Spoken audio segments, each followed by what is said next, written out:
and to the republic which stands one nation under God, indivisible, with liberty and justice. Approval of agenda minutes. Make a motion to approve the agenda minutes. Motion to approve the agenda by 4 and minutes from 4:13. Second by Eric, all in favor? Aye. Moving on to school committee chairperson comments. Just want to recognize that the room is packed here. It's more attendance than we've had since I've been on school committee. It's fantastic to see the turnout. Also want to mention that May 1st was Principal's Day. I want to thank all of our fantastic principals across the 4 schools. And this week is Teacher and Staff Appreciation Week. I think one of the best ways we can show our appreciation for the teachers and staff is showing up at the town meetings and showing up the ballots. Moving on, I want to move the memorial presentations before community comments so that we can get home to stick to the public comment section. With that, memorial 4th graders, come up.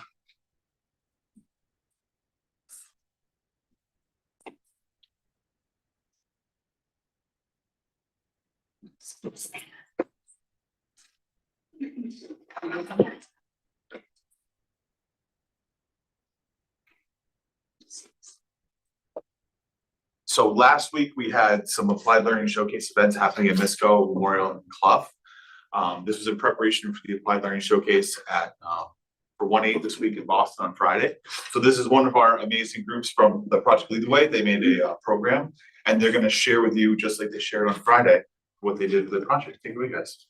Input up with computer systems. Clicker game by Carter Moran, Chris Gallup, Jackson Beauregard, and Nolan Kenny. Our technology teacher was done gave us a problem. The problem is that the kids at school are bored while waiting for their parents at dismissal. So the solution was we made a clicker game for kids to play while waiting for their parents. To trigger an output, you need an input. Some inputs and outputs of the game could be to drag or click something. The inputs and outputs of our game are clicking the ball, which gives you a point, clicking the baseball, which takes away a point, clicking the green flag, which starts the game, and clicking the red stop sign, which stops the game. We programmed our game by using coding to make the characters move and talk throughout our game. The app we used to create our game is Scratch.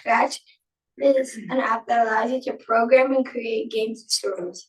The design process is a step-by-step process that kids, engineers, or scientists use to solve a problem.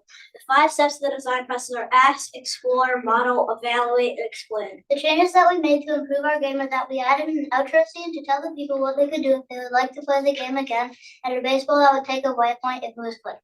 What we needed to make our game great was an outro scene, a title on our front page, a ball that you clicked to give you a point, and a baseball that took away a point. The tutorial helped us create our game because it showed us a step-by-step process to make it. Final idea of our game was a clicker game where if you click the ball, you got a point. If you click the baseball, you got subtracted a point. And every 10 seconds, the baseball would move faster. That's a picture of our problem, and that's a picture of our solution. That's a picture of us working, and that's a picture of the intro scene. Right here, we have some inputs and outputs of technology, and down here, we have the Scratch logo. Right there's the coding, and that's the design process. You can scan the QR code if you want to play our games. We also have some to hand out to you guys. I will scroll.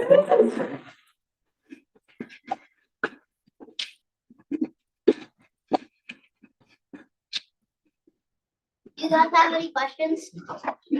So whose idea was it for baseball? Yeah, mine. I bet you play baseball. What's the highest score you've seen so far? 100. Oh.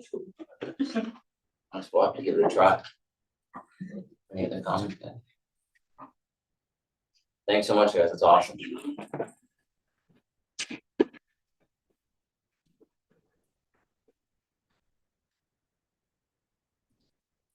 Awesome, thank you very much.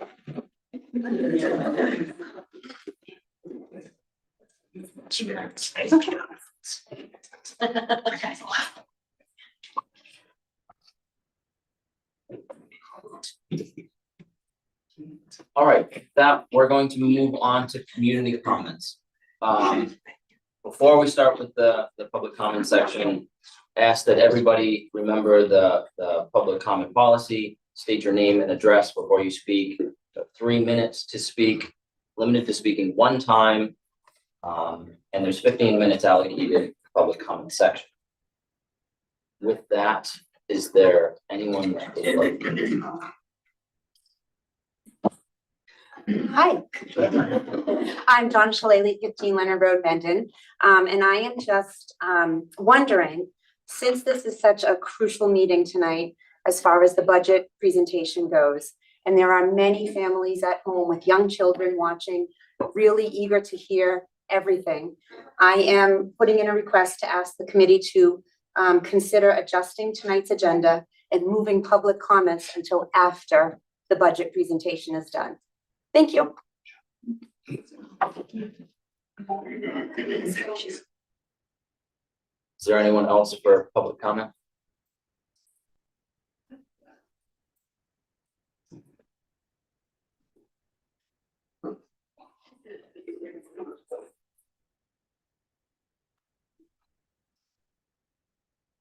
Hey everyone, good evening. Hopefully you can hear me. My name is Lindsay McCann. I'm with 17 Henry's Path. I'm the mother of two small children who are not in the school system yet, but will be soon. So this is near and dear to my heart. Also much to my chagrin because they're getting old way too fast. When my family and I were looking for a place to call home, we chose this community specifically because of the reputation of the Mendon-Upton schools. I want my kids to grow up here. I want them to benefit from the excellence of the schools that this district is known for. Tonight, I'm here representing Mendon-Upton Stronger Together. We're a group of parents, staff, teachers, and neighbors who are committed to passing this override and maintaining the quality of our schools.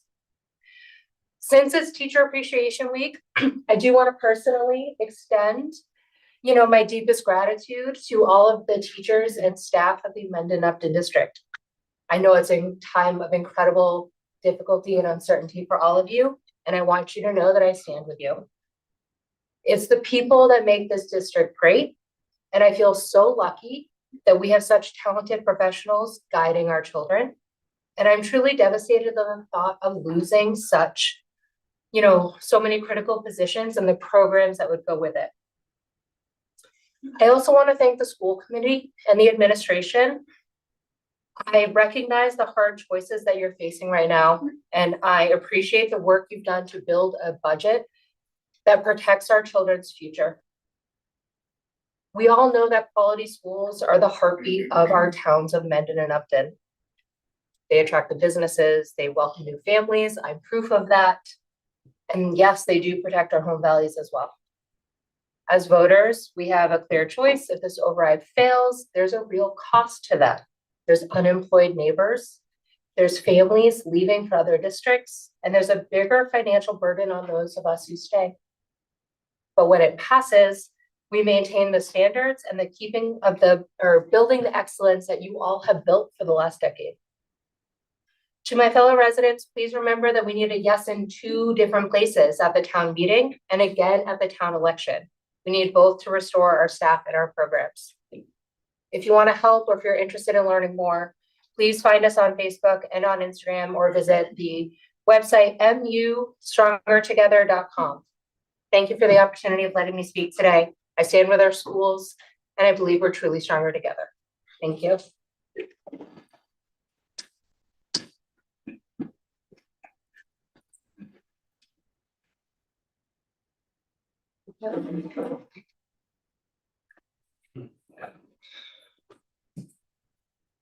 All right. Good evening. In the past meetings I've attended, the speaker usually says their name and the address as they begin their comment.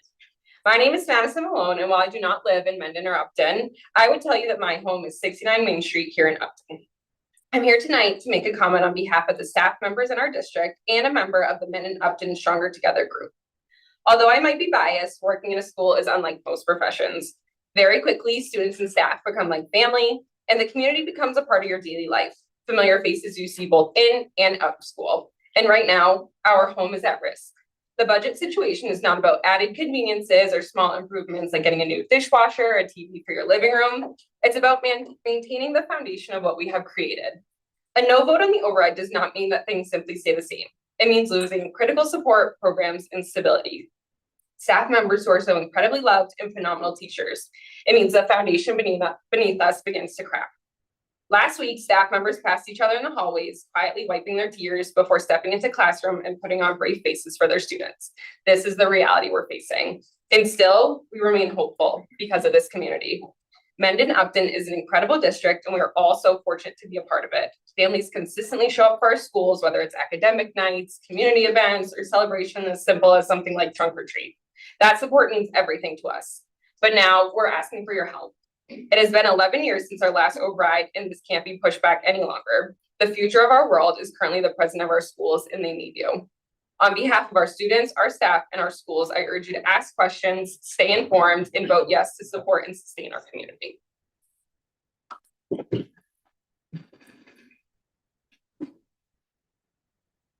Hi, good evening.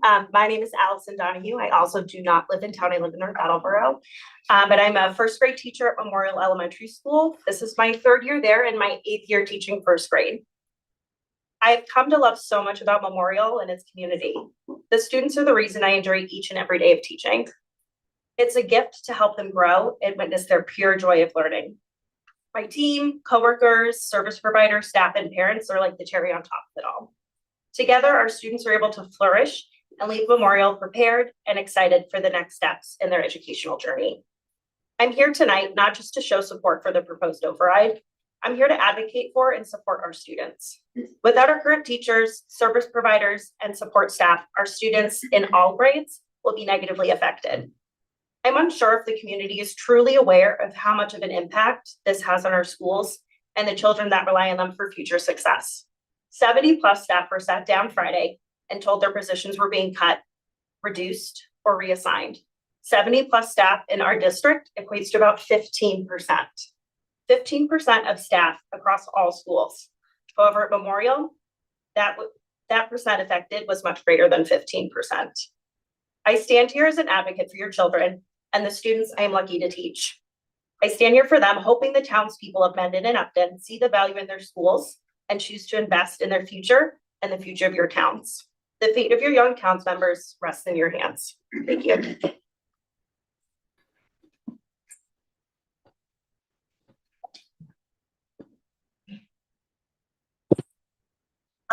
My name is Felix Shepis and I'm a sophomore at Nipmuc. I'm very heavily involved in the music and arts program, especially in the theater program. And something I hear a lot from the kids there is that that is the only place where they feel safe, and that is the only place where they feel accepted by others. If the override is not passed, that means there will be cuts to after school clubs and to the music and art programs, which would hurt these kids. This is a lot of times this is where they find themselves, this is where they find friends, it's where they find community. And taking this away from them would leave a lot of kids who don't have anywhere to go very much at risk. And it would, in the long run, harm a lot of kids. Also, in band, something that our teacher, Mr. Harding, would say to us a lot, is that kids who are in music do better academically in school than kids who are not. And I think that is something that should be considered, because cutting both academic programs and music programs would harm our test scores and state funding to the school. And I think that is all things people who were considering voting no should think about. Thank you.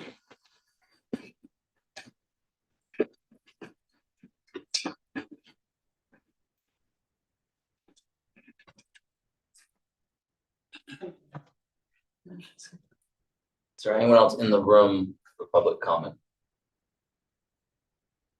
Yeah.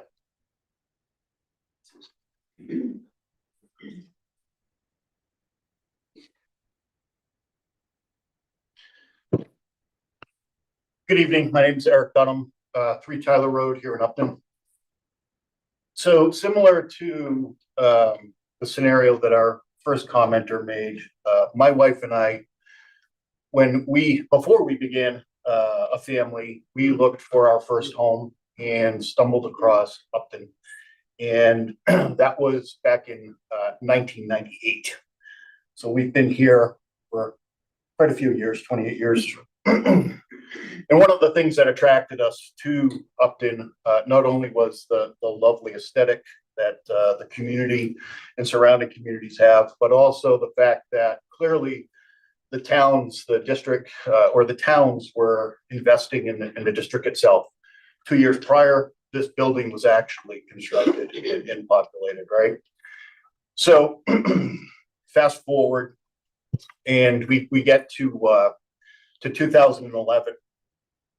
And for those of you who were around or researched the history of the funding of our district over the last couple of decades, you'll recall that back in 2011 was our last override call.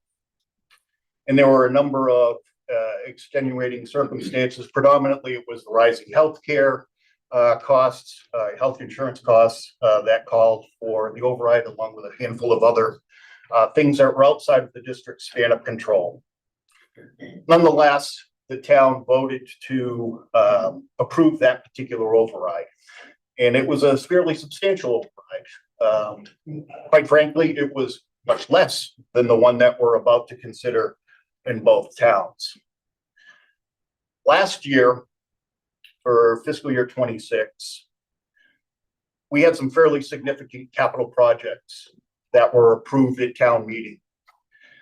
And as a resident, as a taxpayer, and for those teachers who are here, and for those who are being affected by what we're facing, right? Who were notified, those 70 individuals, you have my heartfelt, sincere disappointment that we find ourselves in this situation. Again, it's a scenario in which there are situations outside of our span of control that are calling for this override.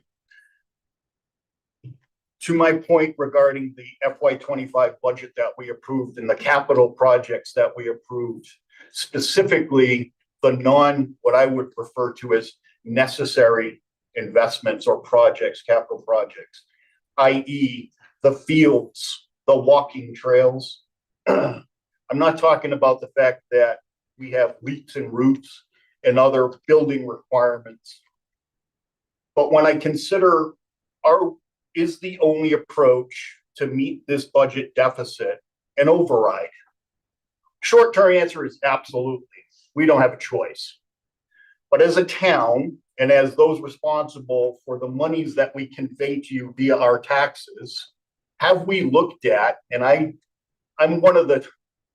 probably one of the many who comes out of the woodwork when something catches his attention. I don't attend all the school committee meetings. I don't attend all the town meetings. But when something like an override comes up, I start to hurt my curiosity. The capital projects that we have approved last fiscal or for this fiscal year, have they all been contracted out? In other words, the bond's been established. Rather than asking the town for yet another sum of money to meet this particular budget shortfall, is it possible to, with all due respect to the hard work that's been put into those projects to date and the money that has been spent to date, but if we're not, or if we are at the point in which we can cancel any of those projects and then come back to town and ask for that money to address this particular budget shortfall. My personal priority is the students' education. It's the teachers and the staff members and the others in the district who are being impacted by this scenario. Again, lots of contributing factors, many of which are outside of the span of control of the district. What I'd like to understand is, can we cancel any of those projects that have not gone under contract? And even if there are, what is the liability with canceling those projects? And then coming back to the tax base and asking to reappropriate, it's not the right word, but to come about with that money so the aggregate tax burden is less. Does that make sense? Right? So just sitting there, I'm not a financial genius. I don't understand the legalities of all of this stuff. I'm certainly opening up a hornet's nest with my inquiry, but I don't care, right? I think it's upon us and those who are responsible for managing the district's money to ask the question, can we do something other than just put our hand out to the tax base of both towns, asking for more yet again? I'm gonna interrupt because we're over the 3 minutes. Thank you for your comments. I do want to provide a little bit of commentary. The committee did discuss that as a potential option, but you can't move operating funds into or capital funds into the operating budget. So I want to make that very clear. The only way you could possibly do that is going back to the towns and saying, having a vote, right? Going to town meetings, saying this is what we're gonna do, going to the ballots and trying to move funds that way. It's the only possible way to move funds. Once it's designated for capital funds, it's designated for capital. It's the only things it can be used for. The same for operating. I understand that, but legally, are we capable? Yep. And technically, are we capable of putting that question to the voters to see if that's something they would want to do? Again, this is public comment. It's not a Q&A, but I did want to put that out there. Thank you. Thank you. All right, thank you for your time. Jim,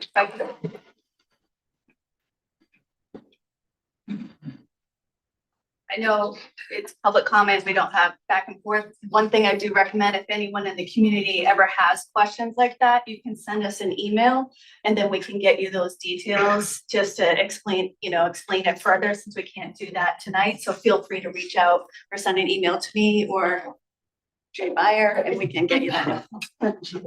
Thanks. Thank you. Is there anybody else in the room actually, we're past the 15 minutes. Is the committee okay extending public, because we haven't got to anyone online? Sure. Good. All right, we'll extend the public comment section here. Is there anybody else in the room for public comment?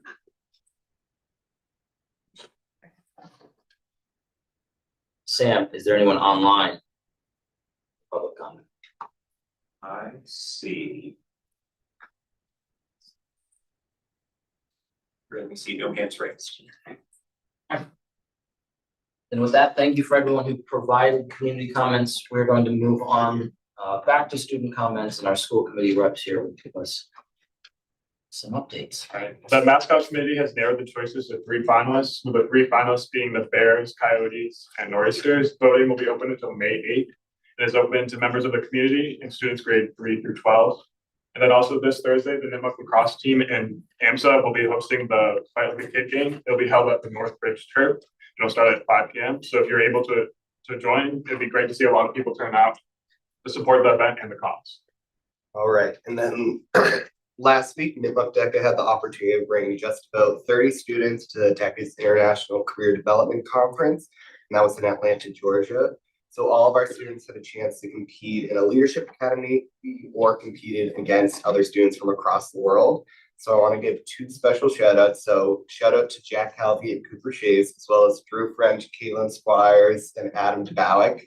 All 5 of those students were able to place top 20 against all students in the world. And I've been there for the past 4 years. It is so hard to get top 20, so they deserve major props. If you want to share what your project is about.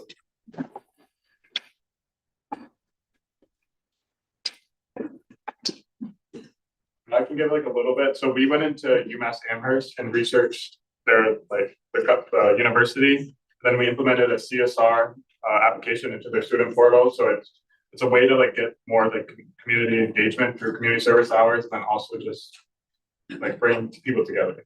Great. And then I also wanted to shout out Mr. Kelly and Mr. Wood, both our DECA advisors. It wouldn't have been possible for us to be that successful there without their constant support. So we appreciate them for that. Yep.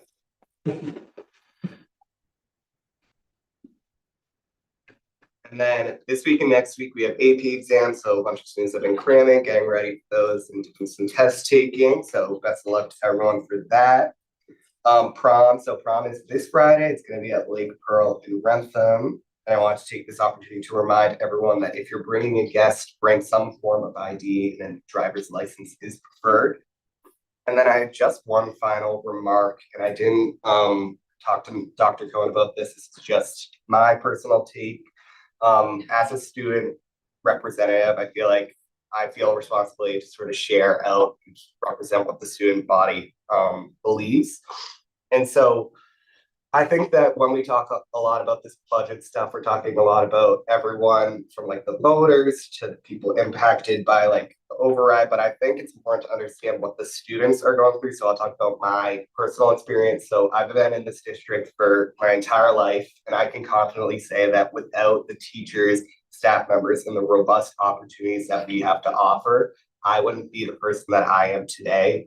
I've had the incredible opportunity of being accepted to a bunch of universities, some of my top universities, and I can confidently say it wouldn't have been possible without the teachers here.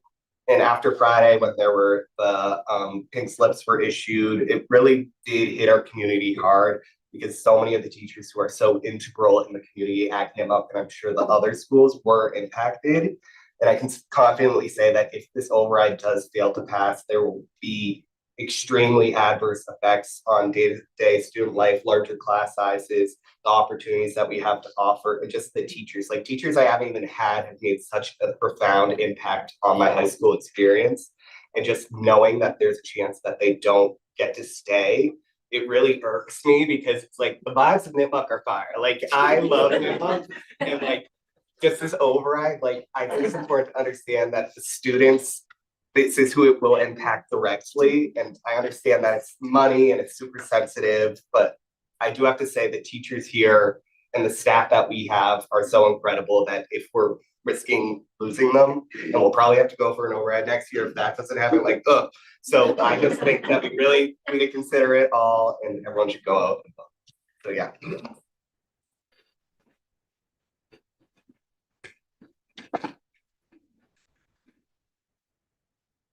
A big takeaway from that was, also regarding prom, be safe, have fun, hope it's a blast. All right. Moving on to superintendent and administrator reports. Okay, so we're gonna quickly go through some of the district highlights as we do in every meeting. We always have overlap, which is awesome because we're talking about the same thing. So Sam, if you could pull that up and I'll give a couple highlights. For those who haven't seen the meetings before, we always go over events, just so people in the community are aware of what's coming up or big things to put on their calendar. And then we go through a few highlights from across the district. We could do that, I say all night, but we just pick a few for that amount of time. And then I did have a mascot update, but you kind of took care of it. So I think we might be good for that.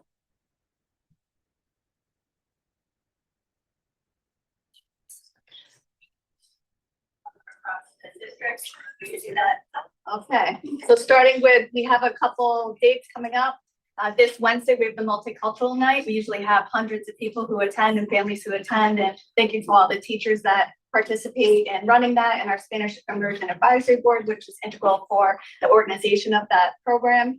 So we hope that you're able to join us this Wednesday. And also, we're really excited. We just put this out and we didn't want people to miss it, especially at MISCO, of launch day that will be coming up in a few weeks at Nipmuc. And it's a great opportunity for incoming students to get to know a little bit more about Nipmuc, to get to meet students here, and to be able to learn about, and I'm going to use this, did you say the culture is inspired? Yeah.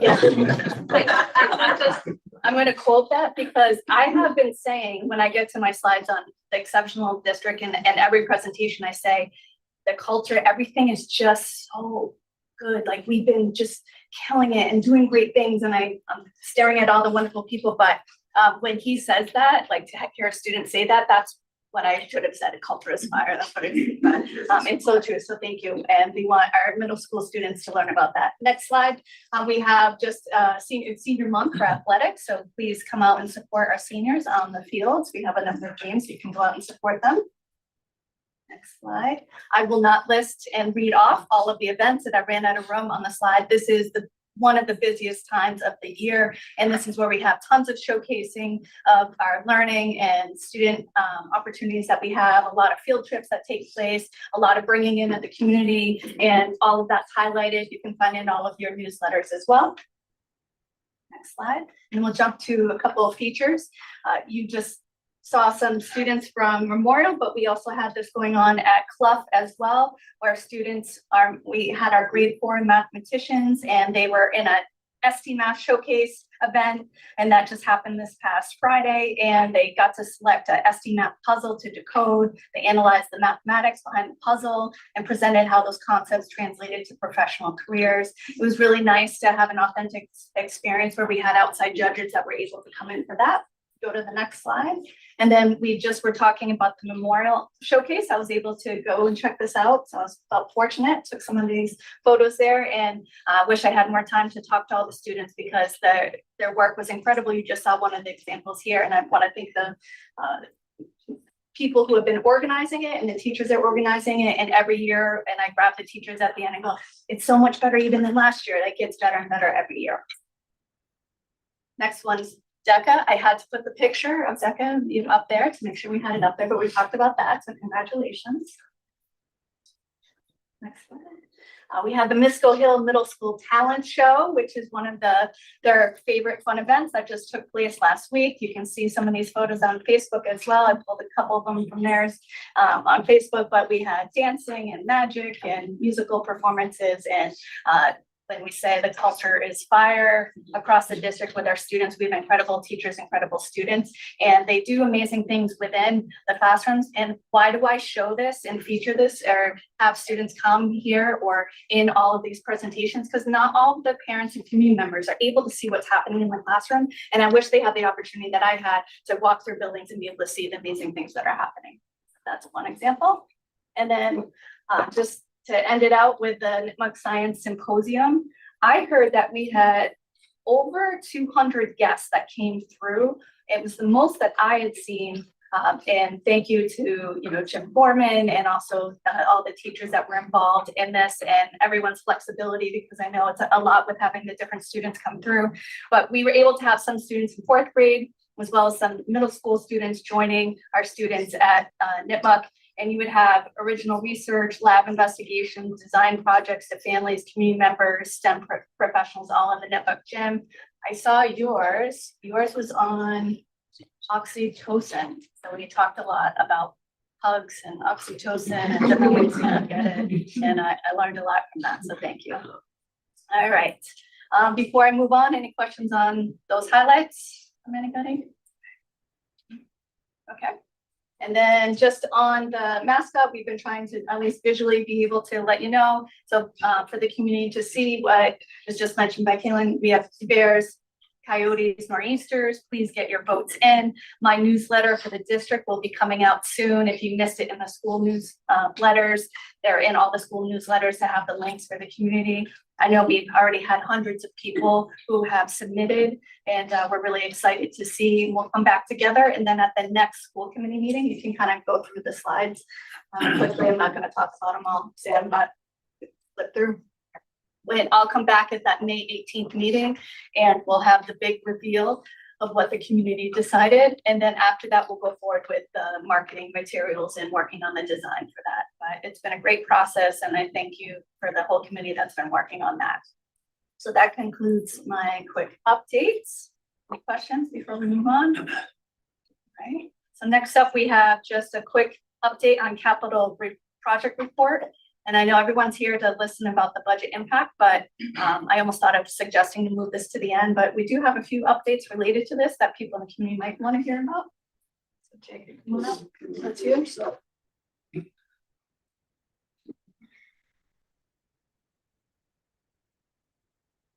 Good evening, everybody. Maybe I'll just look at it up here. Probably easier.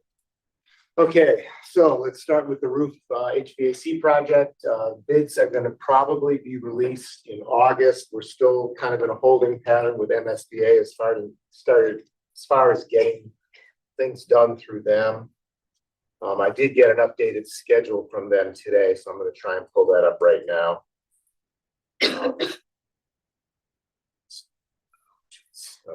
Hang on one second, and I will get that. Maybe I won't. The engineers, we met with the mechanical engineers last week. Ken had some questions about some of the equipment, how it was going to come in, what it was going to contain. So we kind of got through some of that. I'm not able to pull that up right now. We need to isolate the work with the HVAC equipment, make sure it matches the EMS system that's getting put in, which we've been assured is going to happen. So we're kind of working our way through that. The plan is for the bids to go out probably late July, early August, hopefully get them back sometime in September and be ready to go as soon as school gets out next spring. So that's the plan on that. On the facilities, general renovation bids were posted on the 25th of March. We got filed sub bids back last week, I think, or maybe the week before. They all kind of blur together lately. The electrical, we only had one bid on the electrical, and you can see it was about $700,000 over our budget, but the flooring came in $700,000 under the budget. No, I don't know why that coincidence happened, but we're glad that it did. So we'll be able to move forward with some of those. Now, those are filed sub bids. They then go to a general contractor that are required to use the filed sub bids for some of that work, but there's a lot of other things that still have to be factored into it. For example, the electrical will include the data cabling, the paging and time clock systems. That'll get done by probably a sub bid of the sub bid. We had a lot of inquiry, a lot of interest in all of the projects. As far as moving the furniture, that is part of the bid, so somebody will be doing that. We are going to ask staff to kind of take home some of their personal belongings at the end of the school year, just because I don't think you want the guys coming in and putting in flooring to start moving your stuff around. The generator bid is going to go out in 2 weeks. The work will be done the summer of 2027. They came out today and sort of isolated the areas where the generator and the transformer will get placed. Both will be in the front area there. We're going to try to do something so that it's not like you drive up and it looks like we're an electrical plant here. So that'll get worked on there. As far as facilities. Keep going. For the field project, we met with the Upton Conservation about relocating the vernal pools.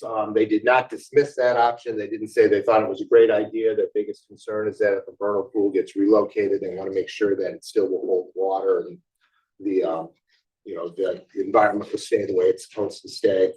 Beals and Thomas is working on a plan for that. We did meet with them today. They're looking at as many different options as we can in order to get this into the right location. Relocating a vernal pool is a high ask. It has to not only get through local regulations, but also Mass DEP. So that could be a little bit of a hurdle. So just for those who might not be aware, we have wetlands that kind of surround all of our fields. We're working within some constraints, and in a couple of areas, they discovered some vernal pools, which they couldn't have discovered until this past spring. And there are much higher regulations for areas that have vernal pools. And that's where the track goes into in the front fields. And so today we had a potential option they're going to work on of how to move the field and maybe to move closer to the building. We'll show, once we get images, it'll go to building committee next Monday. We'll be able to see their newer proposals, but we've been working through some of these obstacles that have come up that were unexpected. And just to clarify, it's not the Mass Depot, it is Mass DEP. I clearly added an O just because I like O's. Cost estimates, we're still working our way through that, so it's hard to say. The initial cost estimates were much higher than we anticipated, but we still have to work through some of the engineering part to see if we can get the field located in the right spot. I believe the last slide is the schedule that was updated today, so it's kind of hard to see all of that, but basically the building project, facility project, what we're calling the general renovations, that's moving along as planned. That work is going to happen this summer. Overwhelming majority of it's going to happen this summer, I should say. The generator is going out to design. That'll happen next summer. The roof, which we had hoped was going to happen this summer, is going to get delayed till next summer, mostly due to a delay in getting HVAC equipment. And the fields, we still have to get through conservation and Mass DEP as far as location and all of that. And that's about it on the capital update. So we're kind of moving along, but it's a little slow. On the electrical being 700 over, it's great that flooring 700 under, Yes. but how many bids did you get back? And they have one. Okay. Yeah. So now we can always reject it, but what I have been told is that when you reject bids, you have to really send them out again with a slight change in scope, and they always come at even a higher price for less work. So I think they feel like this is probably the way to go. Now, underneath that, the layers underneath that are the actual cabling, the data, the paging, the time clock. Those things could still come in under to bring things down a little bit as far as cost. It'd be nice to understand where that difference is. Yep, and once we get all the bids in, then we'll be able to analyze it much more clearly. Are there any other questions? Regarding the vernal pools, are we starting to consider, fallback plans if the conservation commission doesn't approve it or Mass DEP doesn't approve it? Have we? Yeah, so that's kind of what That's Maureen what was they were referring presenting to. today, some potential, there aren't a lot of good options for the size of the track. What we're finding because of the wetlands, but we had a more viable, two slightly viable options as kind of plan Bs or in that front to kind of reconfigure or make the track maybe longer. So they're gonna come back on Monday with those proposals to the building committee just to get some input on that. But it sounded a little more promising at the end of today than it did at the beginning of the meeting. I would right? say Yeah, yes. Yeah, They, we got to that point. what they did take is you take like a schematic of this is the size of the field. They tried to place it on other field locations, the field on the other side of the bridge. It really doesn't fit over there because we could also go into wetlands if we don't know if vernal pools are there. We tried on the backfield, which way back when this project first came forward in like 2015, I think that was their thought. It really isn't going to fit back there. I'm not sure how they thought it was going to fit back there 10 or 11 years ago. It goes into wetlands, it goes right up against the property line along the baseball field. There's a lot of ledge up there. So I think that would be a difficult spot. They looked at the practice field and the softball field, the same thing. There's wetlands everywhere around the site. So it's something that we have to kind of work around. And we don't know about other vernal pools. I mean, there's a map, apparently there's a state map that shows you where vernal pools are. It's not exactly accurate to this site, so we're still trying to identify. I have a couple questions for you. How many bids went out in the RFP process and what is the turnaround time? Public comment section is over. That Can't was ask it. questions. No, there's no questions during that, so. When do you get to ask questions? You can email, school committee and And are or, those public record when the responses come out? The bids, me, The answers? Great. anything we do is public, right? Yeah, just email me and I can answer your questions. And something I can just share, like, we're putting all the updates of all these presentations on our capital update site. And so all of our building committee meetings, anyone can tune into those, but I'm putting all of the updates and presentations on all of this up there. So as we're going forward, we're putting it up there, but please feel free to reach out to any of us on the building committee and we can answer the questions for the community members who might have some coming up. on the Mass DEP, do we have a rough timeline on how long the state will take to get back to us? The state is really slow on just about everything that they do. Just ask the town of Mendon about their culvert that they're trying to replace. It's gonna end up happening in the fall. It looks like.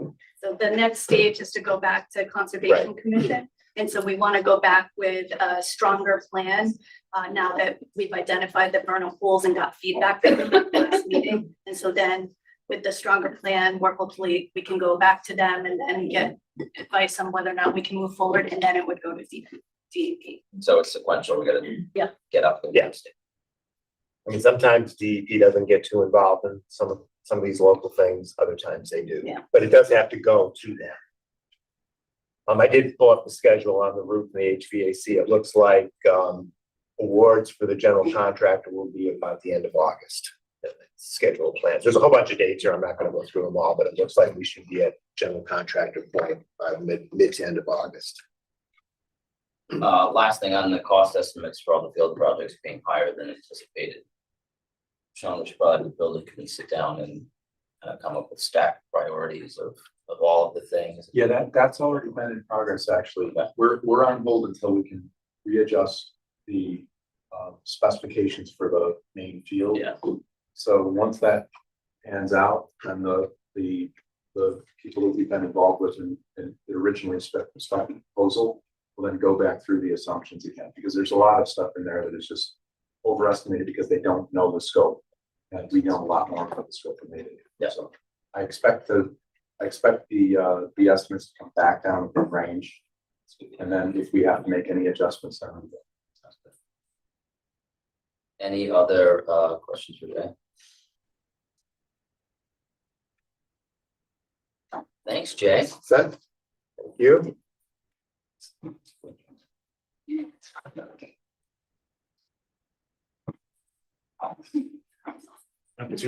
That's hard, Jay.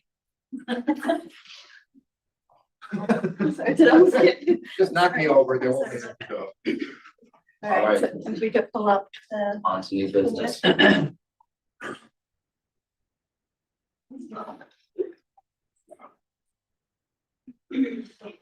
So what I have tonight, for those of you who have seen previous budget presentations, this is not that presentation. It is not the overview of the whole budget, although if the committee has questions or things you want me to pull up, all the slides are at the end. So I can put them in.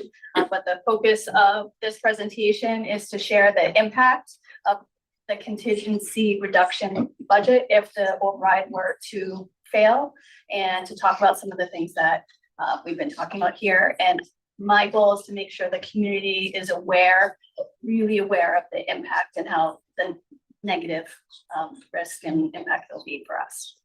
All right, before I jump in, I have a lot of feelings. So it's been a really hard week for everyone in the room. It's also been hard to, I'm someone who comes up and advocates. It's our job to advocate, right, for everyone. And that's what we're continuing to do. But the last thing we want to do is to have to notify the numbers of people we had to notify because of the situation with the budget. And so I just want to begin with that. And we're hoping that we'll get the support, and our communities have always supported us. And so I hope that continues. All right, next slide. Can you go to the last one before, please? Thank you. I will give a couple highlights of how exceptional we are, because I think it's important for community members to know the outcomes that come as a result of their investments in our students. And our mission is to empower our learners to thrive. And right now we're doing that. And we have two examples who sit next to me here, and many that came before that are evident of the work that everyone contributes to in our school. But every achievement we've made and the very environment that allows our students to thrive is now at immediate risk as a result of not having enough funding. At every grade level, from the first day of kindergarten all the way up through high school graduation, we invest in our students' success. We don't reach these heights by accident. It's through intentional, community-supported funding. And our goal tonight is to understand what happens when that support might be removed. On the next slide, I won't go through all of this up here, but I have this in all of my budget presentations. I likely will have it in the town meeting presentation, because I think it, and I'm sorry, those of you over there can't see it, but you probably have seen it before. It reflects upon the return on investment in our students. And we have examples of drama and band and our great history project with the community, and athletics and community events, and, you know, projects with our project-based learning, et cetera, and bringing in, you know, robotics and new programming for our students. But next slide. All of that will be reduced or eliminated or impacted if we do not receive the funding. So ultimately, on the next slide, if we do not receive the 4.1 million to close this gap, it's going to dismantle our school district. And I heard someone, and it would take years to recover. I heard someone mention, you know, the last time we had major cuts, it was about 15 or so years ago. We have been building back this district since those cuts. And that's why I say, and I came in in the year 2013. And so I came in right after those cuts, right at the beginning of the building it back, and have, you know, worked with all of you on trying to get us back to where we were prior, and we are. And we're doing great things. And I can't emphasize that enough. And also how long it takes if you don't get that adequate funding. Something I want to point out, so this, for those who can't see, is the image of reduced service budget, level service, needs-based, and strategic and competitive budget. And at different points in different years, based off of funding that we've been trying to go as long as we can without reaching this point for needing an operation override, we have been a little bit above that line, that reduced service line. We've been in level service, we've had needs-based, we've hit some competitive choices for different programs or positions that have really impacted our students and helped them. But right now, we came in at a needs-based budget. I'm not going to talk about all the positions that are in that budget, but all mandated service needs are in that budget. But right now, we would be all the way at the bottom of this level with a reduced service budget if we did not receive those funds. So now to come into some of the numbers and the high cost of having the override failure. We have 84 positions that were eliminated, would be eliminated. And that's a 23% reduction of our total workforce.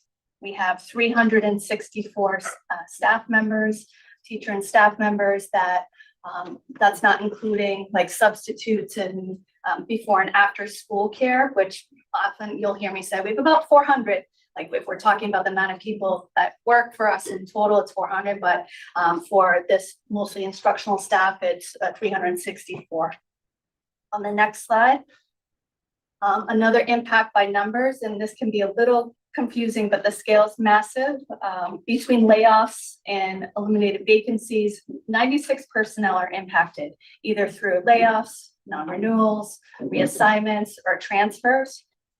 It touches 66 current jobs, and it affects 2,039 students that we have. So we have about 2,000 students.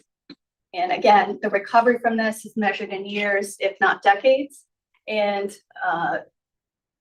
these numbers, I'm going to kind of break it down school by school and hopefully seeing the different positions and types of positions and by school, and the numbers might start to bring it to life for those who might not have a sense of the pure impact that we've been talking about. For the reductions in positions, I don't think I'm going to read through every number. It would be probably a lot, but I have it broken down so people can see.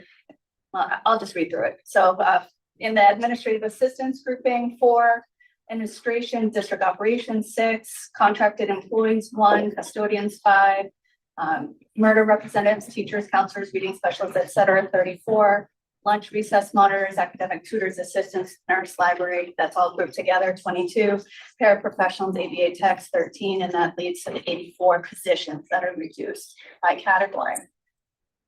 What I'm going to do is walk through the schools now.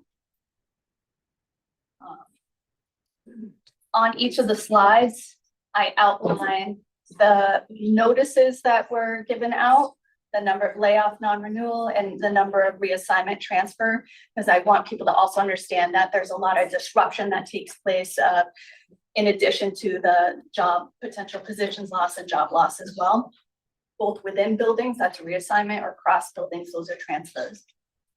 At Clough Elementary School, positions eliminated, and I'll read it just because a lot of people can't see over here. So sorry if it will be like a list for all of them.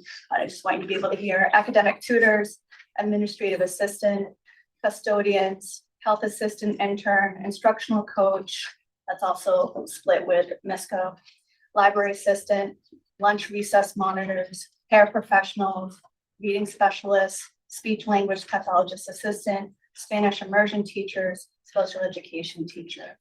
The stipends reduced. There are so many varied stipends all across the school. So what I wanted to do was give a sense of the stipends that would be reduced in that budget. We have close to, I think it's something like $270,000 in stipends that are cut in our budget.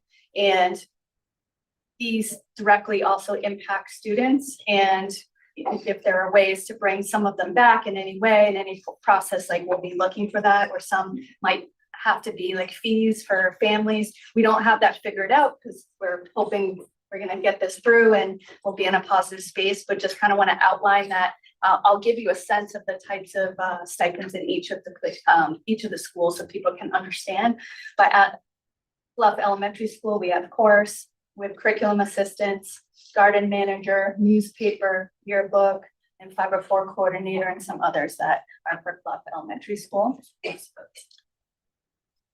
For Memorial Elementary School, we have a total impact of 29, layoff for non-renewal 18, reassignment transfer 11, positions eliminated, academic tutors, administrative assistant, assistant principal, custodians, health assistant, library assistant, lunch recess monitors, physical therapy assistant, paraprofessionals, reading specialists, speech language pathologist assistant, grade 1 teacher, grade 3 teacher, grade 4 teacher.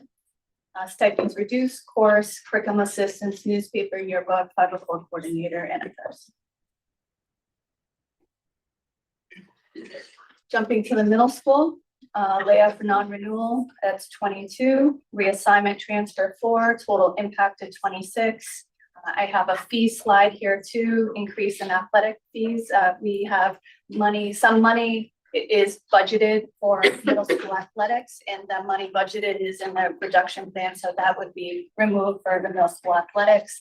It's mostly primarily funded by parents at this time, but over the years, we've tried to put some of our operational funds in to help support it, but that would be reduced. Positions eliminated, adjustment counselor, academic tutor, administrative assistants, lunch monitors, occupational therapists, grade 5 teacher, grade 6 teacher, grade 7 teacher, grade 8 teacher, music teacher, world language teacher, and then stipends reduced, ones listed here, department chairs, band, drama, chorus, best buddies, Spanish immersion, a cappella, art club, jazz, student mentoring, Junior National Honor Society, Nature's Classroom, newspaper, peer tutor, and student council 504. As you go up through the different schools, there are more, each secondary level has more stipends than the one before, so if people are aware.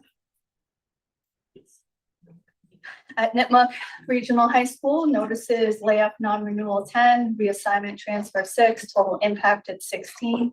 Fees, there'd be an increase in athletic fees. We've estimated, and this would have to be something we talked about at the policy subcommittee, would have to be approved by school committee, but in our reduction plan, it would be at least 100 additional for fees to go up if that was approved by school committee, and that would bring in some money to help offset, but not much. But positions eliminated at the high school: English teacher, math teacher, science teacher, social studies teacher, art teacher, music teacher, PE health teacher, language teacher, library media specialist, adjustment counselor, BCBA, administrative assistant, custodians, health assistant, paraprofessional.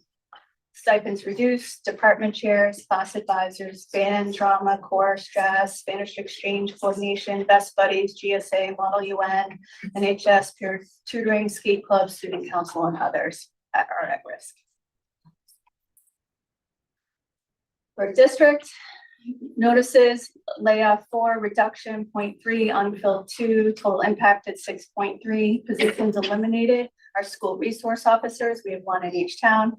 District office administrative assistant, HR payroll administrator reduction, tech support staff, tech interns, stipends reduced. Related service provider lead, health coordinator, lead mentor, social media coordinator, webmaster, PE pre-K to 12, music pre-K to 12, visual arts pre-K to 12 stipends. I know I'm reading through that, and it's a really long list and it's devastating, and I'm gonna try not to cry in a public meeting. Please don't, because I'm going through this and I'm not calling out each one with each story, which would be all night. Just know, like, we're all feeling that in the room, and I think it's probably good that I read through it so everyone can kind of hear and get a sense of the gravity of the situation. One thing we were looking at our student to teacher ratios and did some comparisons. Oh, okay, it's showing up there, good. If we looked at Westboro's like student to teacher ratio, it's like 10.9, Hopedale 11.8, Grafton 13.2, just to give you some points. And there's a chart that kind of goes up like this. If we didn't have these positions restored, we're estimating, and it's hard to know until Desi comes through with the final numbers, that our average would be about 16 is that 16.3? Yes, 16.3 to 1. And that would be, you can see it's right at the end, it would be some of the worst student teacher ratios in the state as a result. And this matters for student achievement, for relationships, for culture, for belonging, for personalization. This is when you have, if you want to look at districts that have great outcomes for kids, it's where you can personalize for our students and individualize and have enough supports and teacher supports for our students. Another way to look at it, the consequences of increased class sizes, in case people might not be aware, there's less individual attention that might occur. Teachers would have less time for each student. Students who struggle may not get the help that they need. Advanced learners may not have the ability to be challenged as much because it'd be harder to differentiate. It eventually would lead to lower academic outcomes because there are few opportunities for participation and feedback. Learning gaps start to grow over time. This is something that's impacting the whole district. So if you start with a student and if we're not able to restore the positions, if they were to be cut, it would take a really long time and it would be impactful across a student's experience in the district. And test scores and overall achievement can ultimately decline. I know we're not all about test scores and achievement. We're often talking about the experience that we want to provide, the deeper learning experiences for students, but also we want them to achieve and, have great opportunities heading into college as well. And we've been improving all the investments that we've been put in the last number of years. We've been highlighting it. We've been making a lot of improvements and getting recognized for that. So that would be at risk. There'd be greater teacher challenges. There'd be increased workload and stress for our teachers and our staff. There's less time to plan high quality lessons. There's more time managing behaviors, potentially less time teaching when you have more students in a classroom. And it's harder to build those strong relationships with students, which I think is at the core of our school system. And particularly when you talk about Nipmuc, when students are leaving, all they do, if you heard them talking before, is talk about their teachers, right? And the impact that they're having. That's because we can have this individualized relationship that we develop.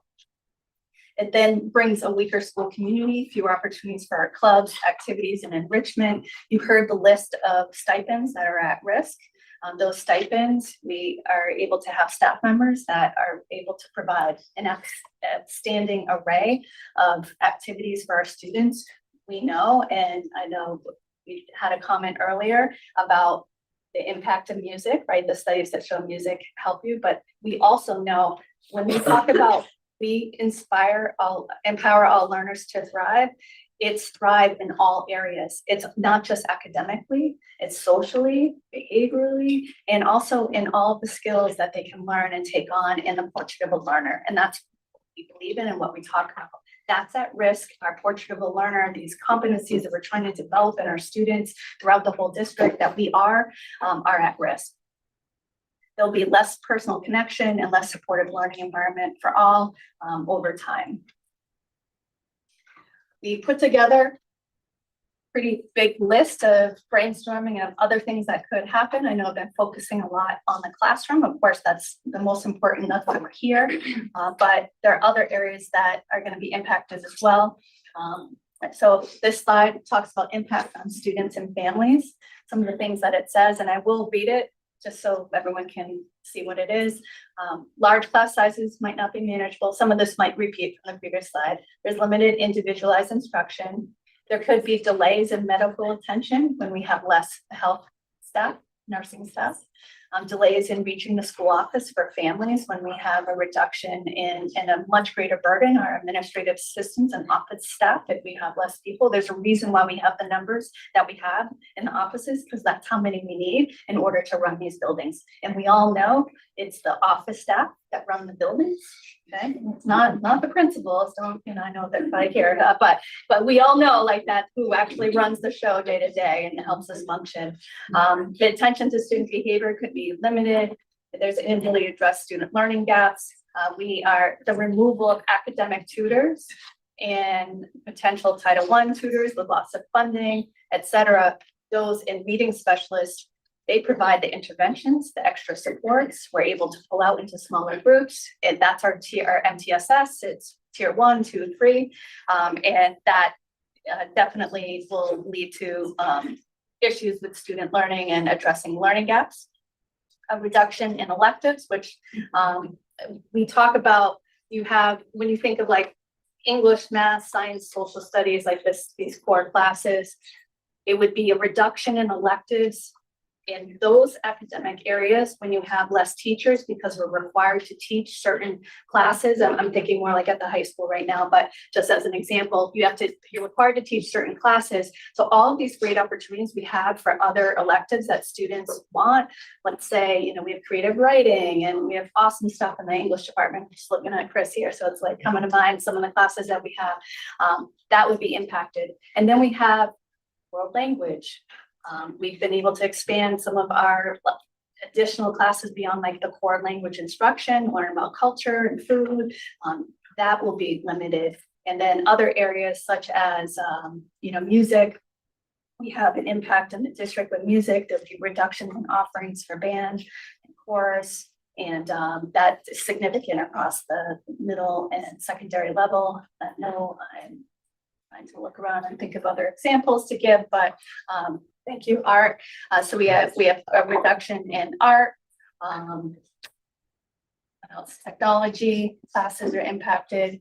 And so everything that, when we talk about, I mean, I know students come to school because they love their teachers and they love to learn, but there's all these other layers of why they come. There are some students that just come to school because they love going to art. Like that is their passion. That's what they live for. And our teachers are able to, you know, deliver that support. World language, we have a very strong Spanish immersion program as we go, and other great world language offerings with Italian. And that's going to be impacted throughout the years as well. Let's see what else I have. So we have the increased burden on families with athletic fees, reduction of athletic opportunities, limited opportunities for career exploration, limited teacher support, increased demands on staff, reduction of leadership support for staff. There's a lot of behind the scenes work that helps schools operate. And there's also massive amounts of not fun compliance that we're required to do at the school level and the district level that are impacted as well. But ultimately, it would start to, for those that were moving into, that talked about moving into Upton or moving here to this district, and I know plenty of people have moved here for the schools, it will ultimately become a less desirable school district for families moving here, but also for staff wanting to come here. Like, we're able to get high quality staff because they know how great it is here and they want to come and work here. And once they meet people here, they want to stay here. More families will choose alternative educational opportunities. You have many school choice that come in. We have about 174 students that come in for school choice, which we receive revenue for in the district and help support the budget by a lot. And we only have about 38 that leave, 34 to 38 that leave. So that will swing. Less will come in, more will go out. My friends over in Northbridge have had that swing when they had the loss of an override. And so more of their students are coming here. And a lot of our students are coming from Northbridge or some places where they've had failed overrides. We've used our competitive edge, and then it reduces our core curriculum. We have the elimination of our library offerings, which we have across the district. And ultimately that leads to a risk of losing the NEASC accreditation. I'm sure I'm missing something. It wasn't easy to try to capture everything. And if I misspoke at any point, like I just want you to know, I want the community to hear that this isn't in one spot. This is the entire district. Everything is impacted. It would be devastating. Ultimately, it leads to a downward spiral. I talked a little bit about this, but you have the loss of experienced staff that will already start to look now. And many of these are experienced educators too. And we have a lot of training in PD that are provided for our staff, and we would lose experience. And then our remaining staff would be stretched beyond, efficacy.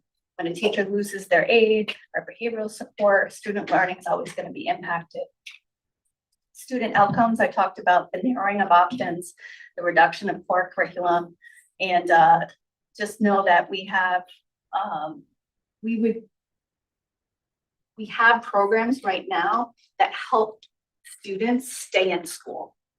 So we have brought in therapeutic supports, additional counseling support. Some of the data presented to the community is about how our chronic absenteeism has dropped drastically because of these supports and the programs we put in.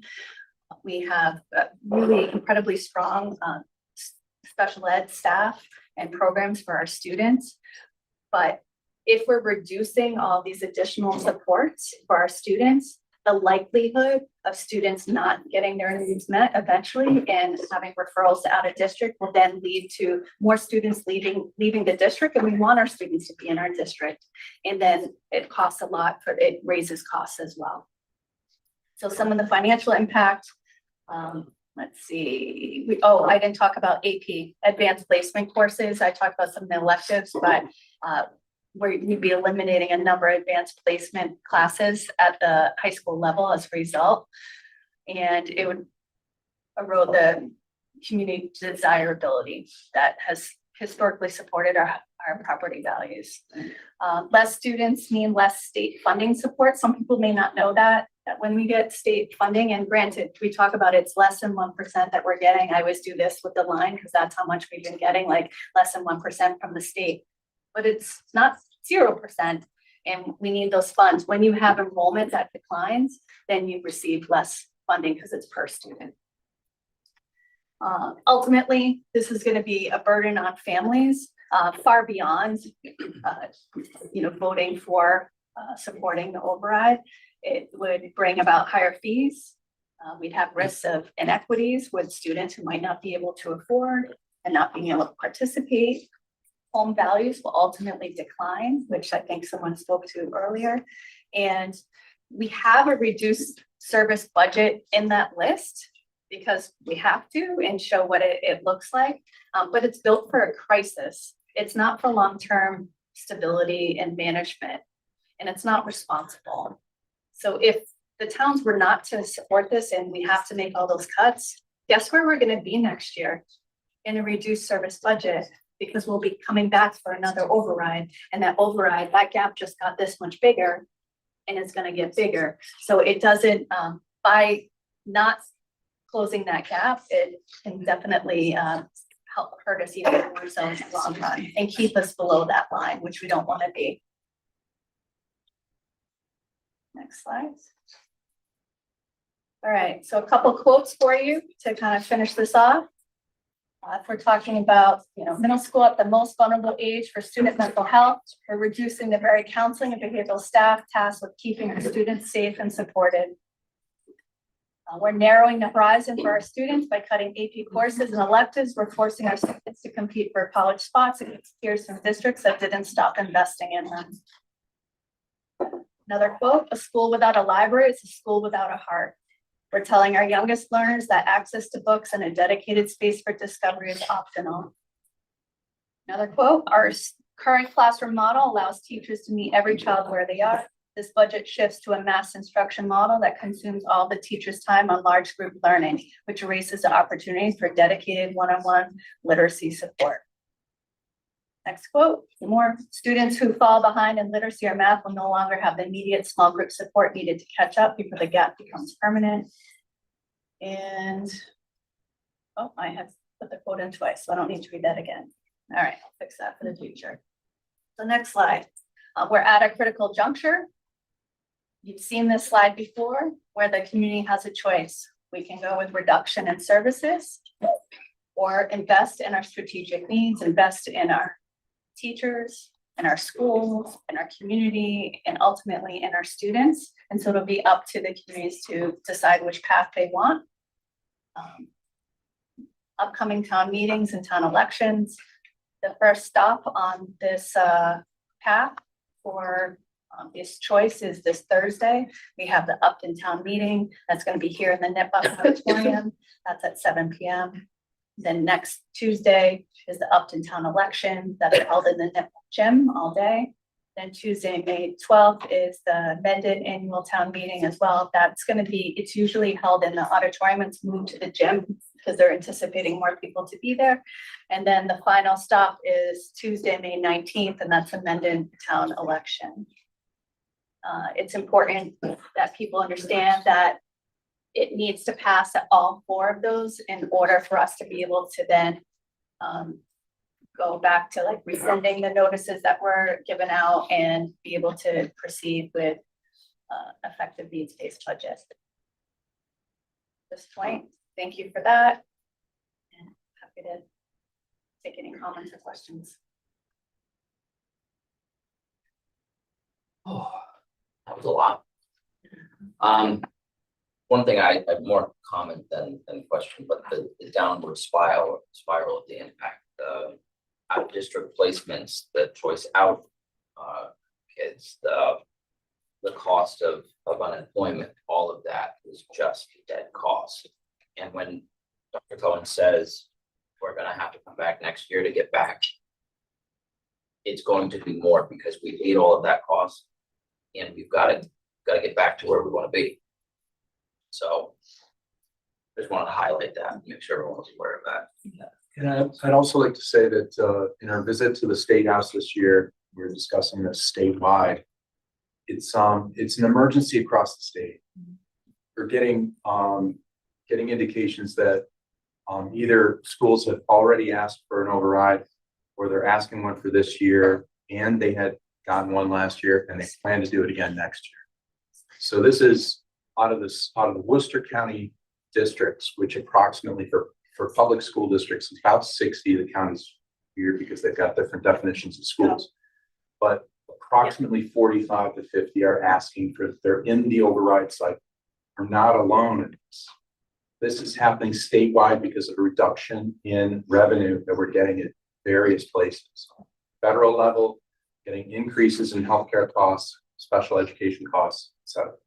So something is broken in the formula for our society right now, but we're not in a place where we can fix any of that. All we have to do is make a choice about what we're going to do with our schools. And I just had them put up the slide that is in the normal budget presentation that talks about some of the successful districts that have planned for overrides over certain, cycle of years, and then are able to invest in their communities, and they make that choice to do that in their school districts. And then it has all of our neighboring communities that are also going for overrides. Grafton, Bellingham, Northbridge, Ashland are all going for similar size overrides as well.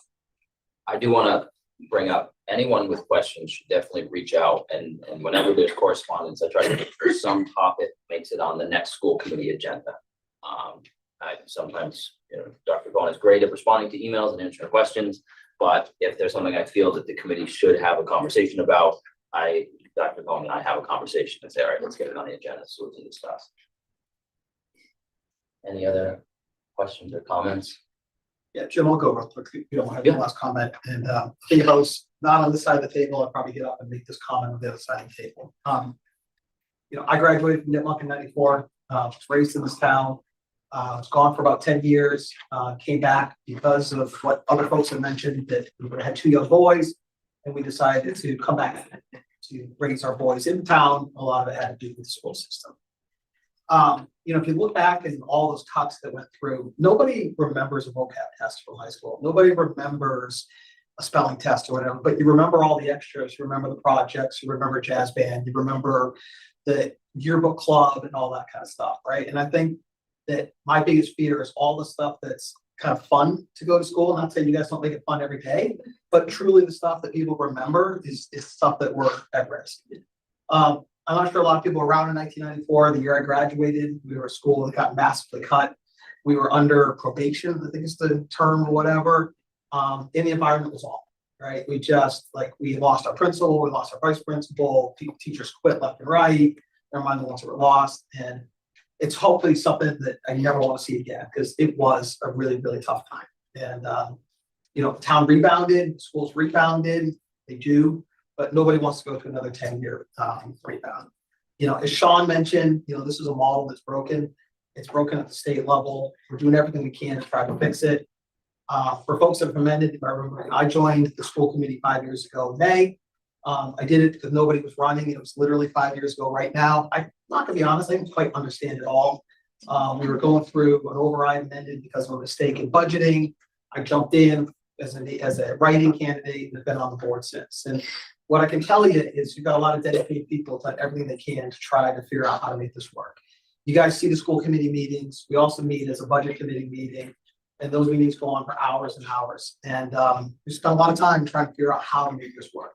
I will say in the 5 years I've been there, we've had great representations from the school committee, our towns. We've never had a single resident show up in 5 years at those meetings. But we should, because this stuff is really, really important. And it's gonna be a close election. No matter which way it goes, it's gonna be close. And so people who live in town, make sure you're there, your spouse is there, your neighbors are there, drag them. I'm gonna apply to the students. Sean, drag all your friends there, figure out, buy them an ice cream at Dairy Queen. I don't care. Send me the bill. But you gotta, it's gonna be, seriously. I'll buy the first 100 ice cream as long as you have 50. Say that. I'm not sure. Not a bribe. Not a bribe. That's just a knowing. That's nothing to do with the school. Ice cream for everyone. But on a serious note, right? We have to get every single person, whether they live in town, know someone in town, reach out, get a bunch of 18-year-olds that are seniors. Every single vote is going to be needed to make this happen. And we'll do everything we possibly can. And I know everybody else is doing that as well. But we're here to support and figure out how to make this happen. With that, Jim, if you can make a motion or an ask, I think we should do 10 more minutes, no more than 3 or 4 public comments. If we can, I'll throw that out there if somebody else wants to. There's a second. There's a motion and a second to add 10 minutes of public comment meeting. All those in favor? Aye. Motion carries. All right, with that, we will reopen public comment. Is there anybody in the room that would like, and I'm not going to read the public comment policy again, but please keep it in mind. Is there anybody in the room that would like to make a comment?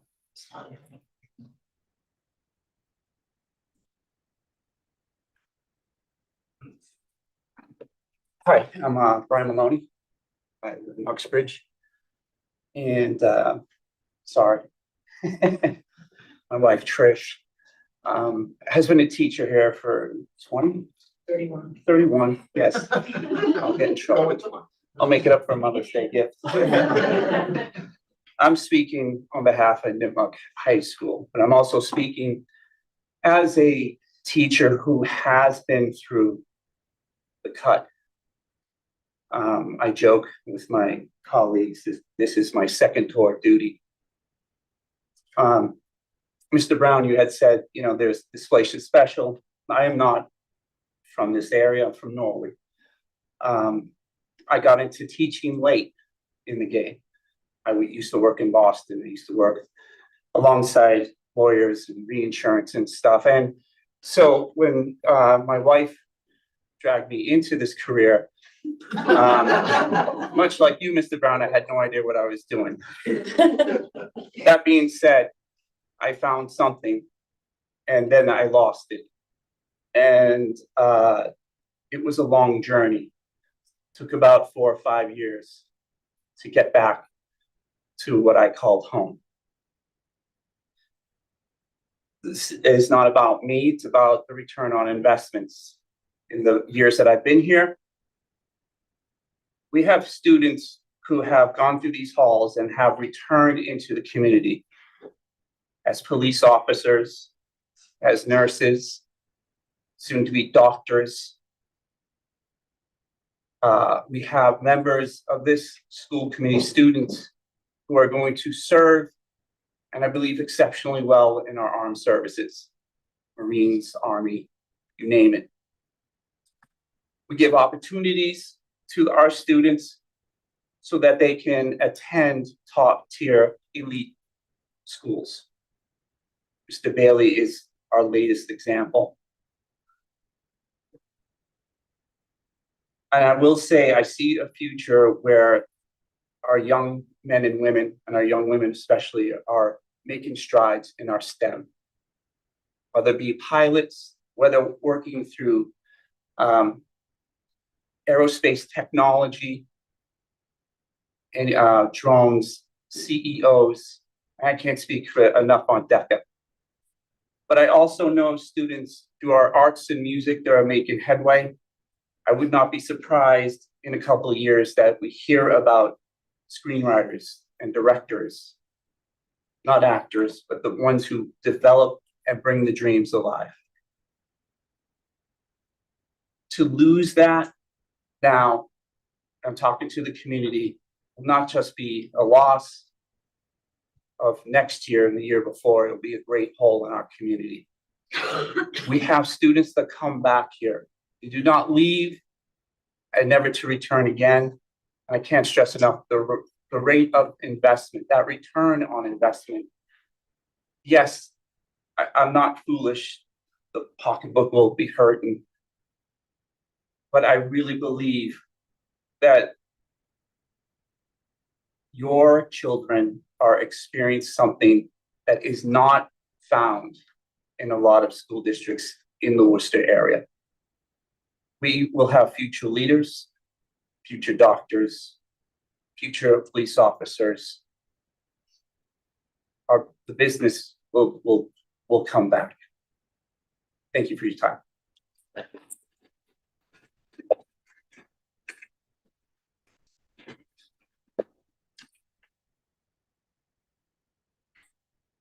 Is there anyone else in the? Hello, Donna Shalali, 15 Leonard Road, Mendon. Teacher in the district as well.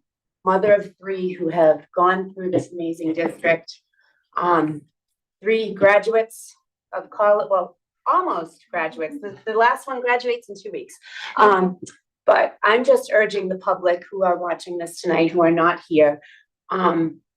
This district is amazing. We, like many others that spoke tonight, moved to Mendon from Milford for the schools. The opportunities that my children received from Clough to Misco to Nipmuc are by far opportunities they never would have had in other districts. My daughter is excelling in STEM. She has an amazing job. She is out on her own, and she often says, I have Nipmuc to thank for it. Nipmuc prepared me. Nipmuc made me ready. My son, who I never thought would go off to college, found a love for learning. I mean, maybe some of you teachers who had him might not believe that, but he did. And he's doing amazing, and he is thriving in college. And my youngest, who didn't go the college path, but went the career path into trades, is doing really well. And it's in part to many of these people here and here. And I just urge the community to do it for the kids, to do it for the kids. Someone did it for my kids. I want to do it for everyone else's kids and the kids that are coming up, because they are our future. And I could do a song and dance, but I won't, because this is not my comfort zone. My comfort zone is in front of children. But please, please, please, to the community, please do the right thing for our kids. Thank you.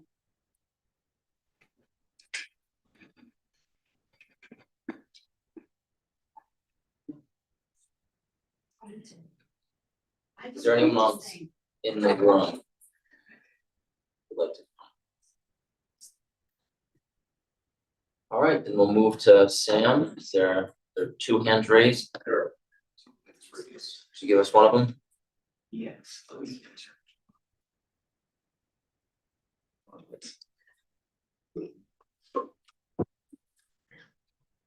Wow. Do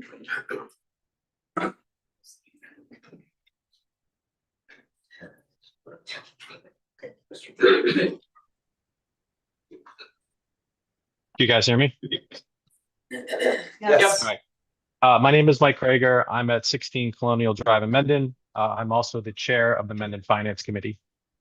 Our style of town government appoints or elects finance committee members to serve as representation of the town to help make sure that things are on the up and up in general, around how finances are being handled, budgets are being addressed, how we are spending our money, and the value that we are receiving as a town. As was alluded to earlier, my committee, the select board, my colleagues in Upton, we've spent hours and hours and hours trying to go through ways to improve the situation for all of our constituents. All of us are members in town. None of us want our taxes to go up. And I will say that the Mendon Finance Committee unanimously is going to recommend to the townspeople of Mendon to support all three motions for the budget, which includes the override to support the full ask of the budget. So I urge folks to think about the amount of time spent from the people who are entrusted to dive into the details, to understand what can and can't be done, to understand the trade-offs that were made, because trade-offs were made on both sides multiple times. As Mr. Nicholson alluded to, the system is broken, and it is broken at a state level. It can't be fixed instantaneously, as much as I would love for that to happen. It can't be. And to have this devastating of an impact because someone may believe that we can fix the entire system instantaneously, I would love to have that conversation on how that can happen. I also recommend that anybody who, probably there's all of us can think of at least one or many negative things about the district. I love hearing, Dr. Cohen talk about all of the great things. We all have things that I'm sure we believe can improve on. And if you're going to vote no because of these individual items, I beg you, please come see me. Come talk about the numbers to me about how that bridges a $4.1 million gap. Let's talk about numbers. And I recommend folks asking questions and having the details before making an assessment. So thank you for your time. I'm excited to see everybody at town meeting. And I hope that folks take the recommendation from your finance committees on how to move forward with the budget. Thank you. Thank you.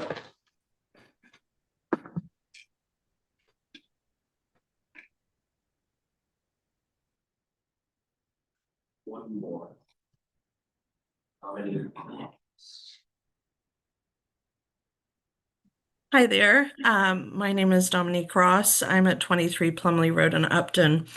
I wanted to share a little bit about the experiences my seventh and first grader have had in this district. They're both part of the Spanish immersion program. And the past 2 days, I've had a seventh grader. I'm sorry, she's an eighth grader. She would have my head right now. My eighth grader has come home in tears 2 days in a row now with, there's a lot of anxiety among the students, and they've been told not to talk about it. They're going to talk about it. And, she feels helpless. Like, what do I do to protect these people that have been such an important part of my life? We came to this town for Spanish immersion. I was a high school guidance counselor. I saw how kids struggled with world language, and I was like, I want my kids to start learning it not in middle or high school. So that's part of why we came here. And what I have seen in my eighth grader, who is neurodiverse and has somewhat of the odds stacked against her, is an incredible confidence because of her language skills. When we go places and she uses her language, people ultimately ask, where did you learn to speak that language? And she says, my school, I'm in an immersion program. And when they hear that there is one, they ask where. And when I say Mendon-Upton, the look of surprise is often quite frequent. But this program has been in place for 25 years. Our babysitters were students of this program and when it first started. And to see it eroded in any way is gut-wrenching, to say the least. I will also say that my eighth grader, the stories she tells of her experience with Mr. Rosenau at MISCO are incredible. I've never heard of project learning like it. And having been in education, I do have a basis to make that comparison. And her experience in band and in music and finding a family there. And kudos to the sophomore earlier who got up to speak on behalf of the arts and music. I am also a volunteer at Memorial in the library. And today I walked in to a very emotional staff member. And I tried to imagine that space without the kids.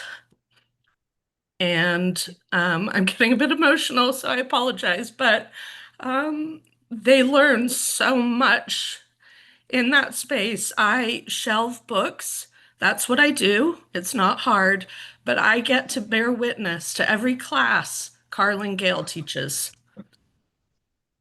Public speaking, these kids come away with research skills, collaboration, like I hear it all. And to lose that it's an unbelievable loss because for some of these kids, this is the only place they're learning it. They're not learning it at home. And I just had to speak up because the quality of our educators for the size of our town, and I know we have people that think we should be basic, but we're far from that and we shouldn't compromise. So that's my 2 cents. Thank you all for your hard work. Thank you, Debbie.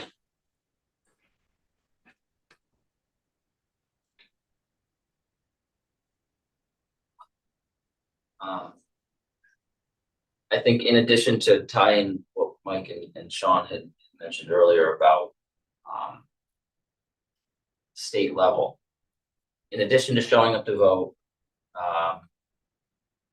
emailing your state representatives, right? That is how we get change. And as Mike said, it doesn't happen overnight. The state is incredibly slow. It moves at a snail's pace. It is a problem across the state. We need it to change. That is where the state reps come. With that, we will move on to subcommittee updates. Budget subcommittee, as Eric mentioned, we've done a whole lot of meeting, and the next steps are the town meeting for Upton, that is 7th. And then the vote is on the 12th. And then for Mendon, the town meeting is the 12th, and then the ballot vote is the 19th. They're also posted all over town. See a lot of stuff. Vicky policy. Okay. Yes, but and we discussed areas for fee increases. The override should not pass. Typically, we discussed fees for athletics. High school levels. We will discuss that. Continue to discuss the facilities use policy. And we will look at again our next subcommittee meeting, and we have a few policies to bring forward to make for first reading. The annual budget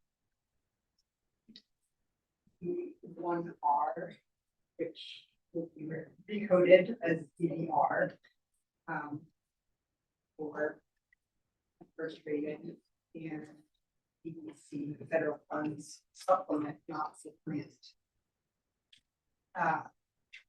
So on the DB, we reviewed the DB1. MAS recommends recoding as policy DB, so we recently looked at DB, but we have decided that because there's so much overlap that we go with a more streamlined regional district policy DB. So it's not what it seems familiar it is. And then we have for a second reading and vote tonight. That's funding proposals and applications. We had brought that forward for the first reading a few months ago. And are now bringing that for second. Right, so there's DD funding second reading. Is there a motion?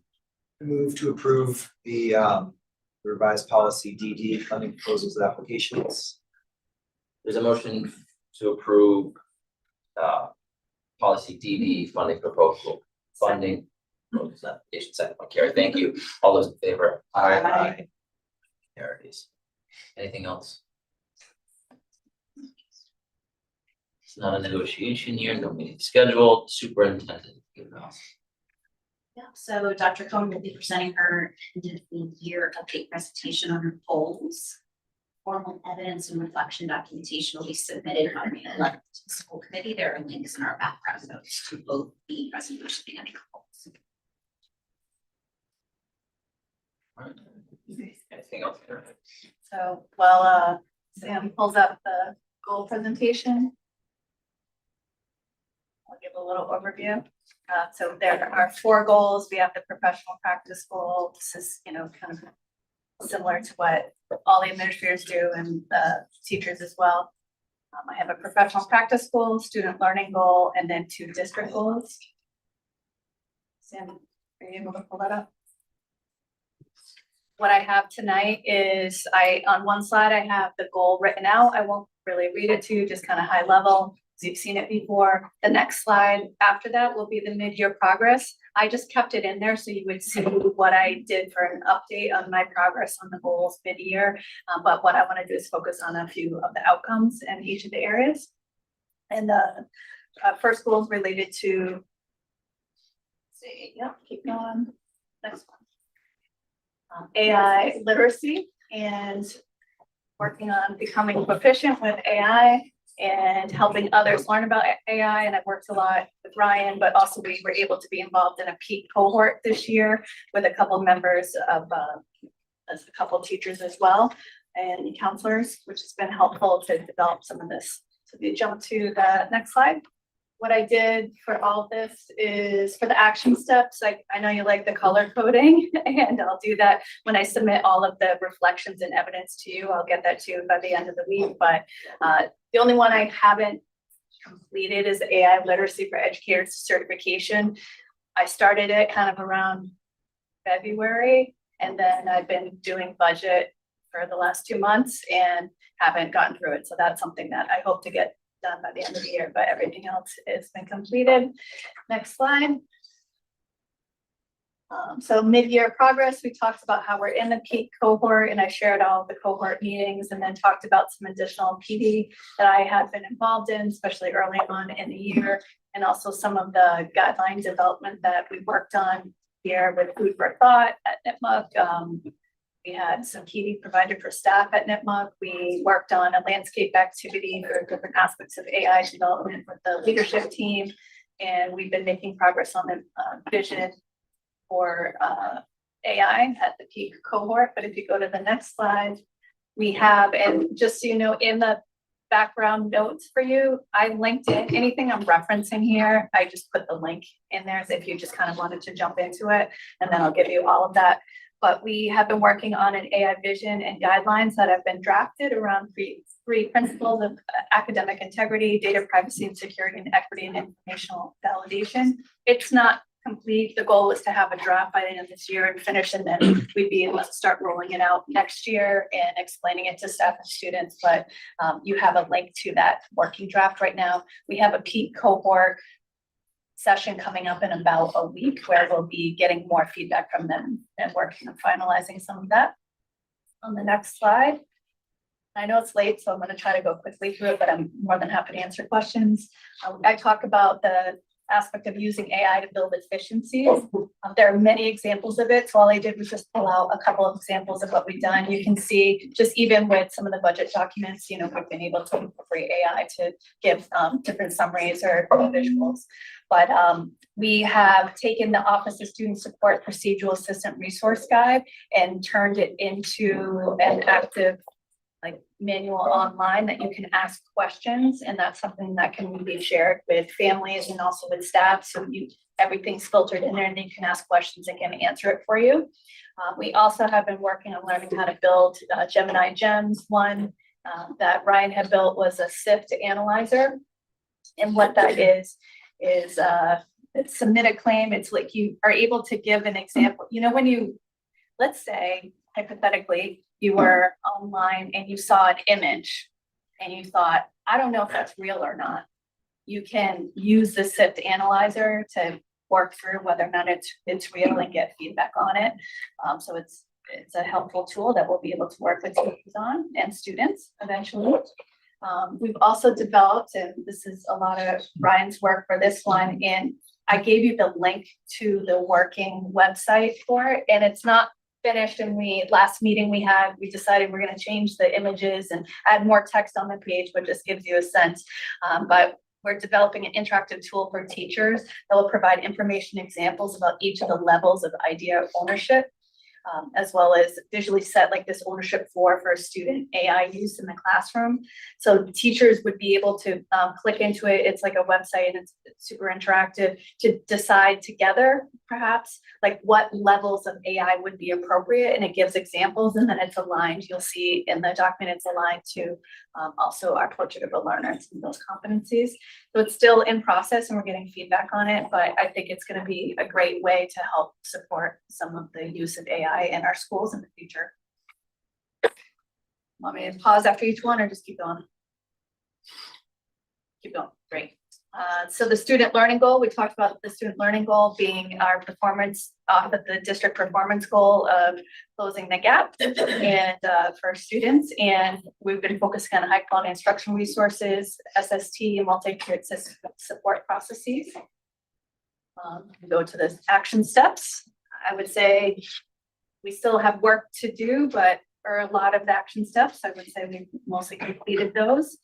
If you jump to mid-year progress, we talked about the beginning of the year, we were testing out some instructional tools and practices with the leadership team on walkthroughs and in our meetings that we got from a DESI training. We also started to develop the deeper learning toolkit and started the revisions to the DCAP and also revisions to the MTSS website.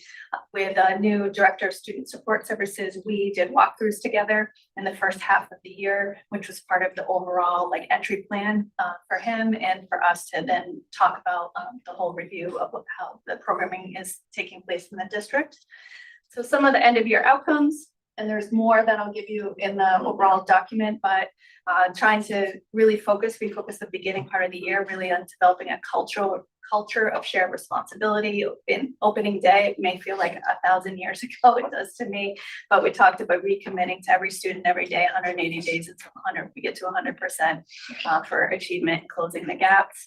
Some work in our schedule teams, they're working on creating an ELD block for multi-language learners and some of their work for the future. And also in some of the prototypes for schedules, they're looking at how to incorporate a win block and advisory.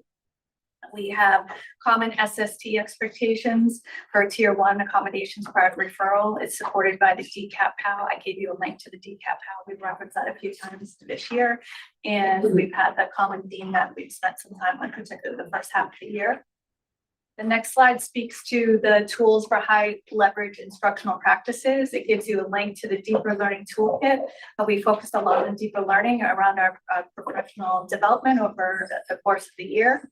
And we prioritize universal design and selection of our high quality curriculum resources, which you've received lots of presentations on throughout the year. But we've had ongoing training of our staff in CKLA and Caminos, as well as investigating history training for grades 6 and 7. And then we came forward recently on the math selections as well. But we had a great process developed. Thank you to Cheryl and the teams and department chairs that helped us walk through that.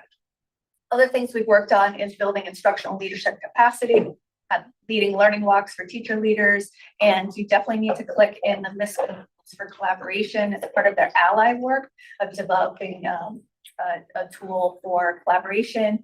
We'll definitely have them come back and present that once they're complete with the work, but it's really developed a lot over the course of the year. Next slide is focused on MTSS, student support systems. We had team members from district team visiting and seeing and collecting best practices from each of the students' success teams and are starting to develop a prototype, and that's not real, it's just a draft prototype in OA, where we're hoping we can eventually get to a point where we have common SST protocols across the district. We've acquired some new assessments that we're working on, and also looking at some pilots related to Spanish immersion and Apple pilots. We have the launch of the MTSS website, where we're going to be housing all the resources that we've been working on the last year. And we've been working on already intervention data being reviewed at data meetings. So even though we have a lot of budget talk that you're hearing, we have people working behind the scenes and a lot of work that is continuing to move our instructional goals forward and student learning goal forward. The next one you'll be more familiar with is the budget development and communications, but I want to highlight some of the things that we said at the beginning of the year around strategic analysis and revised budget communication plans. If you go to the action steps, I have done everything in there. I never created a so what document. I mean, at the beginning of the year, I brainstormed things that I might need to, present. That would be major line items that didn't really come up in this process. And so we've shifted out those and the other things to remind you of what I've done. But in the mid-year, we talked about a lot of, forming the Superintendent Advisory Council, which many of those members are now leading, and we're very thankful for them leading the override committee. We have budget updates, school committee meetings, every meeting. We've had a budget update, which we hadn't done in the past. At that time, we were just requesting multi-board meeting, which we ended up having. If you jump to the next slide, I created budget bites. Those I put out a couple weeks ago, just one a day, additional information for the community, but in like small budget bites. I also have that up on our website. Next slide, these are budget explainers. So these are my focus. Instead of so much cost centers, I focus more on the questions that come up around state funding. And those are like flyers that can be printed up if people want it, but those are linked to the website. There's one more, but I put 3 on the slide here for you. On the next slide, some of the other end of year outcomes, we go to the budget website. All of my budget messages are linked in there with the most recent one at the top. So when I do the next district newsletter to the community, that message will be right at the top, which will be coming out this week. I have all the budget presentations that I do recommend. The one, if you haven't ever seen one, it's like 25 minutes. Jay and I did a presentation in a budget info session last week, and it's we're going to be shorter for town meeting, but it's close to some of the town meeting presentations we'll be doing for the overview. We created the tax calculator, which can be found. A lot of people ask, like, how much is it going to cost me? That is on we put that up 2 weeks ago, and that's on our website. And we also use AI to create like budget podcasts if people like to listen to things that explains the whole budget and state funding. And so we tried a couple different avenues for communications. And I always click over that and say it. And then moving to capital to finish up with that goal. It's hard to, Sean, because he's in all these meetings with us. But every Monday we have an hour and a half or more meeting with one of the OPMs. And then every Thursday it's a half an hour to an hour. So we're devoting just in meetings alone, 3 to 5 hours in a week for meetings related to that. So it's hard to quantify that, but we make decisions in those meetings and are able to, come and present. What we added in is what everyone saw tonight. It's, capital presentations. Maybe we jump to the next one. I'll skip over the mid-year progress. That's kind of what I talked about. On the capital project update page, at the end of a month, I will admit I haven't updated it in the last week. I've been busy with all these budget presentations and everything, but I'm going, before the newsletters go out, I always update it. So then I refer people in the newsletter to the capital updates for those who want to follow along. And then I take the presentations that we do at these school committee meetings or other presentations and I link them in. So everything's housed there. So I just gave, it's small, but if you haven't been on the website, you can see there's a drop down and you can see all the updates. Something else we've done, as I mentioned in the newsletter updates, I have a capital project section in every update for the community, because I know no one's seeing anything, but there's so much work being done and a lot of obstacles we're overcoming that we're working through. And then we have the school committee presentations that you just saw, the little updates from Jay.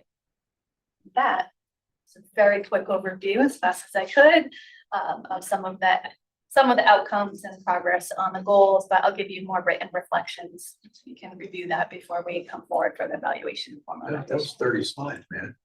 Did about Yeah, 15 proud of me? Yeah, Better. I know. Nice job. I talk a lot. Get I know. better. There's your feedback. Good job.